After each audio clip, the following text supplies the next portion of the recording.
What's up mga sir? Welcome back sa ating Anime Tagalog Talakayan. So for today's video nga ay ating tatalakayin na bakit nga ba may katagalan ng pag-release ng manga ng Boruto 2 Blue Vortex. Nakumpara nga sa ibang anime like One Piece, JJK at iba pa, ang release nga ng manga nito ay halos per week. Pero pagdating naman dito sa Boruto 2 Blue Vortex, bakit ganun ang tagal ng release ng manga? Anong mga dahilan? Kasi nga karamihan sa atin halos sumisigaw na, Lods, 1 month na naman ako maghihintay. Idol, isang buwan na naman hahantayin para sa next chapter. Lodi, nakaka-excite na naman. Kaya lang 1 month na naman ang waiting natin para sa next chapter. So ilang mga bagay lamang yan sa mga hinanaing nating mga fans ng Boruto 2 Blue Vortex. Dahil nga sa may katagalan din ang pag-release ng bawat chapter nito. At alam ko rin ang nararamdaman nyo guys na halos sumabog na nga ang excitement natin kada may nilabas at ilalabas na panibagong chapter na manggang ito. Dahil nga kada last panel ng manggang ito lalong pinapanabik ang mga susunod na pangyayari na mas lalo mo talagang aabangan. Pero kahit kayon pa man, na kahit may katagalan nga ang pag-release ng manggang ito, di rin natin maikakaila na mas nagagawa pa nga nating makapaghantay ng panibagong release nito dahil nga sulit na sulit naman kasi talaga ang mga panel na inilalabas dito na siguradong hindi mo nga pagsisisihan na kung bakit dapat kang nakasubaybay dito. So ngayon mga sir, ating alamin at talakayin ang mga dahilan or mga bagay na nagsasabi kung bakit nga ba medyo may katagalan ang pag-release ng manggang ito. Mga maganda o pangit na dahilan kung bakit nga ba naging may katagalan ang pag-release ng manggang ito. So tara alamin natin guys. Umpisahan natin sa pangit na dahilan mga parikoy. At ito nga ang istorya ng Boruto Naruto Next Generations. So heto guys, isang dahilan lang to pero malawak na to kung tutusin. Isa sa mga naging negatibong dahilan ay itong istorya ng Boruto Naruto Next Generations. Kasi isipin natin, halos 60% ng fans ng Naruto ay hindi nagustuhan yung kwento ng Boruto Naruto Next Generations. Kasi yung istorya daw nitong Boruto lumihis na nga daw sa naging istorya ng Naruto na halos tinabunan na nga daw yung mga ninja. Lods, teka muna. Next generation na kasi yan. Kaya asahan na natin na magbabago na talaga ang kwento. Oo guys, tama naman. Next generation na nga kasi. Kaya lang ang naging problem dito, isa naman lang inisip ng author ng Boruto na napakaraming fans ng Naruto sa buong mundo. Tapos ang gagawin is yung mga ninja ay halos burahin na sa kwento. So isa yun sa pagkakamali ng author ng Boruto, no? Isang halimbawa dyan is yung ninja way na mga karakter dito ay nawala na. Na nagresulta nga para ang halos kalahati ng fans ng Naruto ay hindi na sumubaybay sa kwentong ito. Oo guys, may mga ilang nanonood pa rin ng Boruto Naruto Next Generations. Pero ilan na nga lang dahil nga ang ilang fans ng Naruto ay hindi nga rin nagustuhan yung daloy ng kwento nito. Bakit? Isipin nyo, imbis na ipagpatuloy yung paraan ng pagiging ninja, ang nangyari ay nilagyan daw ng kung ano-anong mga cheche-boreche. Like naglagay ng grupo ng mga robots, grupo ng mga cyborg, tulad nga ng Kara Inner. So ilang mga member dyan ng diba, Kara Inner, mga cyborg. So isang bagay pa yan na halos pumatay nga sa kwento ng Boruto Naruto Next Generations. Kasi yung nangyari dito sa Next Generation, masyado nang binaon sa lupa yung ninja, tapos halos parang walang kwenta na yung mga power nila. Tulad nila Naruto at Sasuke, diba? Then ang lakas pa daw ng trip na tinanggal pa si Kurama. So anong nangyari, mas madami tuloy ang nadismaya. Tapos naglagay pa daw ng mga kung ano-ano pang karakter. Katulad nga daw nitong itsurang Madara version na hindi mo alam kung anong trip nila. So ayun nga yung mga isa sa mga dahilan na kung bakit nababad trip yung ilang fans ng Naruto ngayon dito sa naging kwento ng Naruto Boruto Next Generations. Kaya sa tamang desisyon nga daw, naputulin na nga ang istorya nito at papasukin na agad ang time skip. Kasi puro kalokohan na nga daw kasi nangyayari sa Boruto Naruto Next Generation. Lods, teka muna. Anong kinalaman dito ng kwento ng Boruto sa matagal na release ng manga chapter ng 2 Blue Vortex? Heto guys, dito na tayo dadapo na kung bakit may katagalan ang release ng manga chapter ng 2 Blue Vortex. So unang bagay dito mga sir,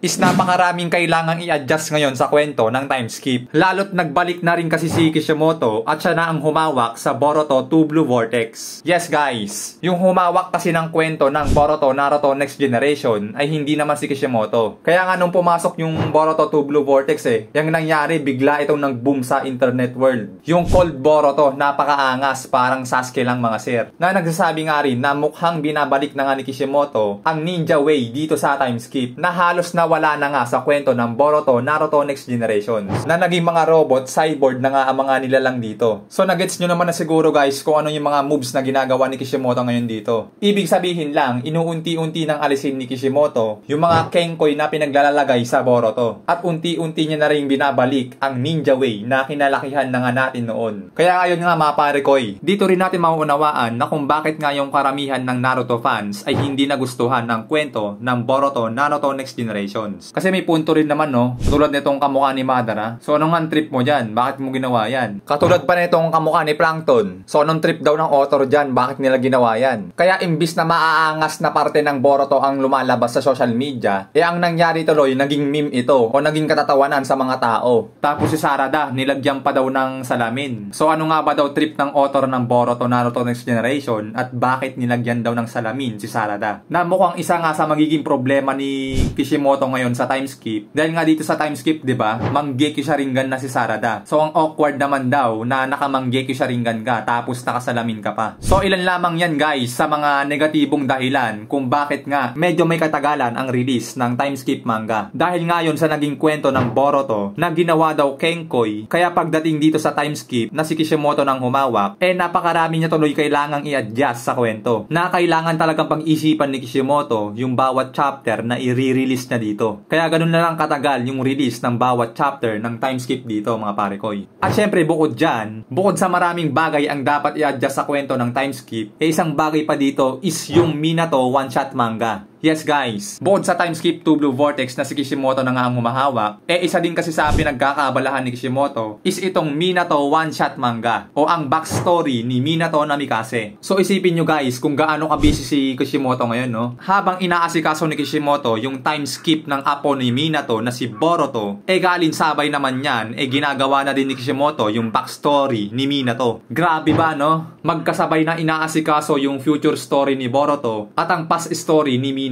Kaya mas lalong hindi dapat tayo magtaka kung bakit may katagalan nga ang release ng time skip Boruto manga ngayon. So di ba solid? Baka Mr. Kishimoto yan. Pero syempre, wag naman sana magagalit yung mga naging fans ng Boruto. Lalong-lalo na doon sa mga kabataan ngayon na inumpisahan na nga ang Boruto. I mean, kumbaga sa amin naumpisahan kasi namin yung Naruto. Yung tipong galing ka sa school dati tapos pag uwi mo mag-aabang ka na agad sa TV ng Naruto. So ayun yung kinalakihan namin guys para sa mga kabataan ngayon na hindi na nga inabutan yung Naruto noon. Nag-start kami o nag-umpisa kaming manood ng Naruto na ang napapanood pa namin is yung mga ninja talaga. Unlike kasi ngayon sa naabutan nyo, Boruto na agad. Samantalang kami dati, 30 minuto lang mapapanood dito sa TV. Tapos kinabukasan, waiting ka na naman sa kasunod. Then pagdating ng Biyernes, last mo na mapapanood yon. Waiting ka ng 2 days kasi Sabado-Linggo, hindi pinapalabas ang Naruto sa TV. So ganun kahirap sa amin dati guys. Pero matyaga kami naghihintay noon para mapanood namin ng tuloy-tuloy yung Naruto. Hanggang sa pumasok na yung Naruto Shippuden. So yun, mas lalong humaba yung kwento na inaabangan namin at sinusubaybayan sa TV. Pero ngayon kasi, halos wala nang kahirap-hirap, may internet na. Anytime, anywhere, pwede mong panoorin yung Naruto, diba? At mas maswerte na yung kabataan ngayon, from Naruto Shippuden, meron na agad kayong Boruto Naruto Next Generation. Samantalang kami dati, nako, pahirapan pa talaga makanood. Kaya sa mga kabataan ngayon na inabutan na ang Boruto era, hindi natin masisi kung bakit ang ilan sa mga fans ng Naruto, hindi nga nagustuhan ang kwento ng Boruto Naruto Next Generations. Na kung ako nga rin ang tatanungin, in my honest opinion, hindi ko rin talaga nagustuhan yung ilang parte ng kwento ng Boruto. Lalo't kinalakihan ko din kasi ang kwento ng Naruto, which is mga ninja. Pero it doesn't mean guys na hindi maganda ang kwento ng Boruto. May mga ilang parte pa rin naman na naging okay. Pero iba pa rin kasi talaga yung mga movement o mga galaw o mga pag-iisip ni Kishimoto. Na kung mapapansin nyo pa nga, well play talaga si Kishimoto guys. Bago niya ibigay sa iba ang kwento ng Boruto Naruto Next Generation, nag-iwan muna siya ng isang parte ng kwento na kung sakaling lumihis nga talaga ang kwento ng Boruto, maisasalba niya ito sa pamamagitan ng iniwan niyang episode. At yun nga ang episode 1 ng Boruto. Kung mapansin nyo dun guys, sinabi ni Boruto na isa pa rin siyang ninja. Na ayun nga nangyari ngayon dito sa Boruto 2 Blue Vortex. So ang talino ni Kishimoto, no? Safety play, kumbaga, safety first muna. Dahil nga lumihis talaga ang kwento ng Boruto sa nakaraang generation at alam alam talaga ni Kishimoto na mas maraming hindi magugustuhan ng kwento ng Boruto kapag nawala ang mga ninja. Safety first guys, nag-iwan siya ng isang bakas na maaari niyang gawing hakbang para maipagpatuloy ang ninja way. Which is ito ang sinabi ni Boruto na isa pa rin siyang ninja. Kaya ngayon sa Boruto 2 Blue Vortex, unti-unti na natin nasasaksihang muli ang paraan ng pagiging ninja na nasaksihan na nga natin mula pa sa ating mga pagkabata. So ayun nga guys, ang mga negatibo at mga positibong dahilan kung bakit nga may katagalan nga rin ng pag-release ng chapter ng Boruto 2 Blue Vortex, na marami nga talagang kailangang i-adjust sa kwento ng time skip dahil nga kung ano-anong kakengkoyan nga daw ang pinaglalagay dito sa Boruto, na ang karamihan nga ng fans ng Naruto ay hindi nagustuhan ng kwento nito, na masabi nga natin na tama ng ginawa ni Kishimoto na putulin na ang istorya ng Boruto at ipasok na agad ang time skip Boruto 2 Blue Vortex. So ayun nga mga pare ko, ang ating talakayan sa videong ito. And syempre kung may mali ako nasabi at mga hindi kayo sang-ayon na sinabi, guys, please comment below sa ating comment section dyan sa baba para malaman ko rin kung ano-ano nga ba ang mga bagay na iyon. Hanggang dito guys, maraming salamat sa inyong panonood. Sana ay nag-enjoy kayo. Maraming salamat. Bye!